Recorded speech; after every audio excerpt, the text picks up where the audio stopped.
Hi everyone.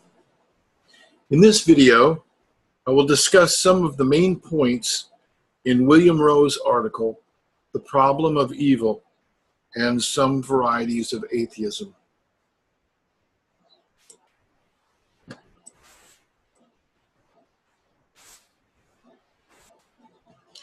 At the beginning of the article, Rowe gives his thesis of the paper in the form of 3 questions. Is there an argument for atheism based on the existence of evil? How can the theist best defend his positions against this argument?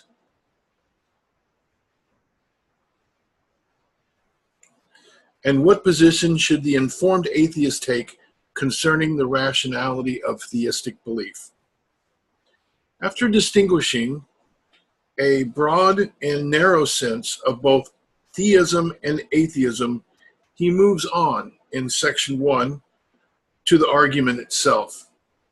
While the long form of the argument is important, I will shorten it here.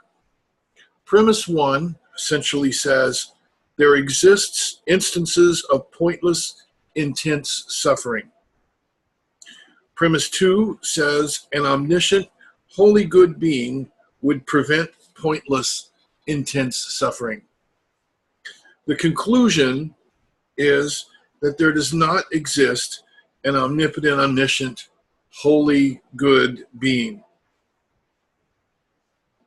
Now, as you may have run across in some of the videos on argumentation, a valid argument is one where if the premises are true, the conclusion logically follows. Now, an argument can be valid and have false premises because the requirement for validity is, again, just that if the premises were to be true, the conclusion would logically follow. So examining this argument, Rowe claims that the argument is valid insofar as if the premises were to be true, the conclusion would logically follow. And you can read through the argument to convince yourself that this is true. The next step, therefore, is to see if we have good grounds for accepting the premises. I should say here that when we talk about evil in the so-called problem of evil in the philosophy of religion, what is meant is pointless suffering.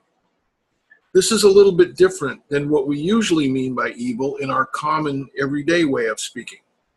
We tend to think of evil as something that is done by someone who does very bad or cruel things. In the philosophy of religion, however, evil essentially means meaningless misery suffered by humans or animals. Now, Rowe goes into some detail, arguing that premise 2 should be accepted by both theists and atheists. Recall that premise 2 is that a wholly good being would prevent the occurrence of pointless, intense suffering. Most responses to the argument from evil maintain that evil is justified because God has a bigger plan that is ultimately for the best, and suffering is a necessary part of that plan. Just because we don't know how it all fits together doesn't mean that this plan doesn't exist. So Rowe concentrates on premise 1, which would then be the premise that the soundness of the argument depends on. Soundness in an argument is when the argument is valid, that is, if the premises are true, the conclusion has to follow, and the premises are true. Rowe next presents the example of a fawn in a distant forest, who in some distant forest, is struck by lightning and dies a slow, painful death.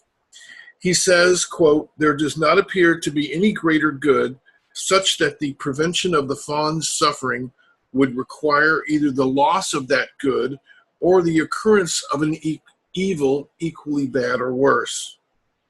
Nor does there seem to be any equally bad or worse evil so connected to the fawn's suffering that it would have had to occur had the fawn's suffering been prevented.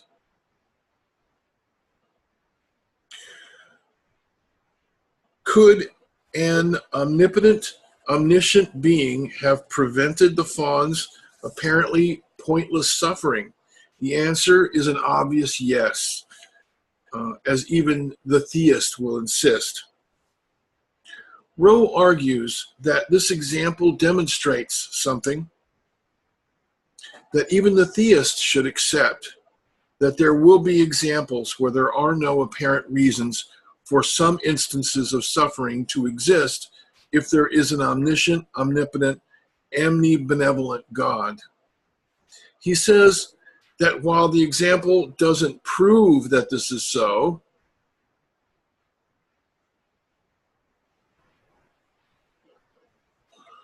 he says here, but even if it should somehow be reasonable to believe either of these things of the fawn's suffering, he says, nor does it seem reasonable to believe that there is some evil at least as bad as the fawn's suffering, such that an omnipotent being simply could not have prevented it without permitting the fawn's suffering.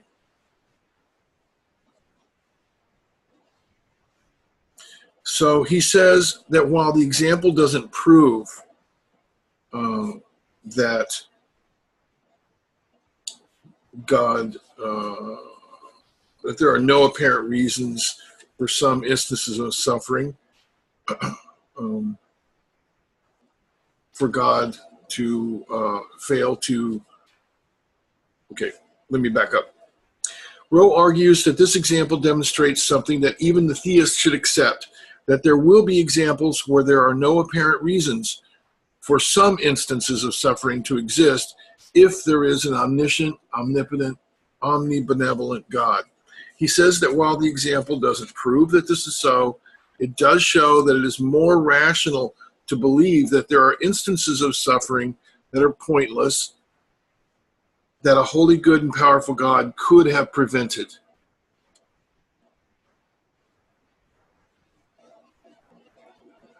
As a result, if one accepts premise 2 of the argument as reasonable and so rational to believe, and premise 2 is accepted as we stated earlier, then the argument in support of atheism should be rationally accepted. Therefore, it appears that it is reasonable to believe that God does not exist. Rowe says that the theist has 3 lines of attack. Okay? The first, which he starts to discuss down here on page 338.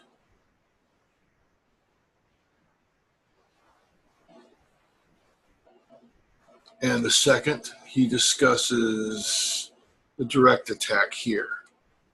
Okay. Then he focuses on the third procedure that the theist should follow in rejecting premise 1, the indirect attack.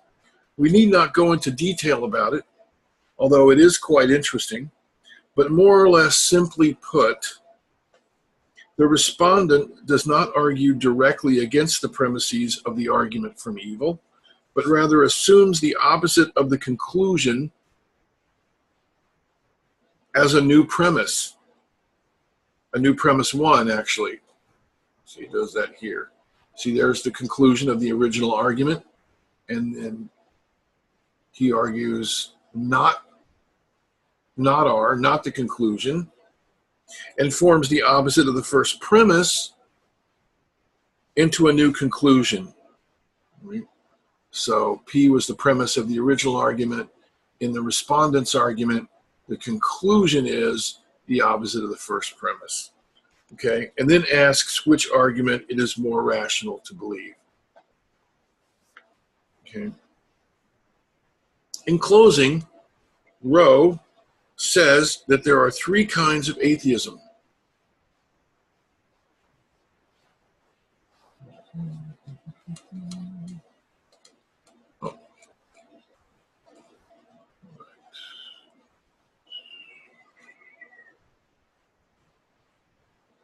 Okay, talks about it right in here. Unfriendly, indifferent, and friendly.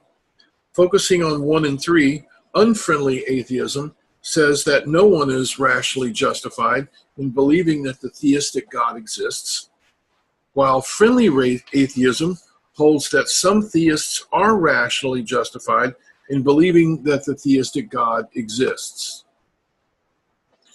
Rowe endorses friendly atheism by allowing that it would be rational for someone to be convinced that atheism is true. He is allowing that someone could be persuaded that God exists by one or more of the traditional arguments, like the cosmological or teleological arguments, by having had certain religious experiences, perhaps, or by encountering a plausible-sounding theistic explanation that apparently accounts for a variety of phenomena.